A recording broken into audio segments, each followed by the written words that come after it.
Welcome po sa Overseas Pinoy Cooking. Share ko lang ang aking Pinoy style bagoong rice.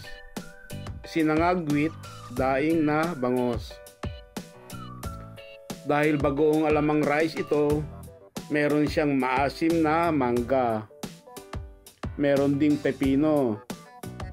Pero sa halip na meat ang sides, fried daing na bangus ang aking ginawa.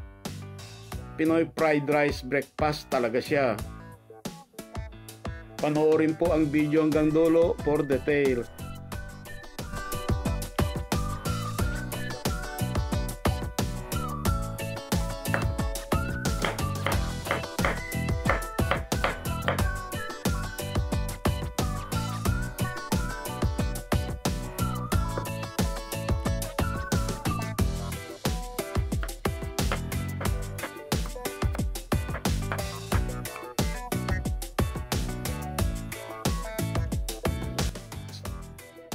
Please subscribe po, like and share na rin po ang ating mga videos. Salamat!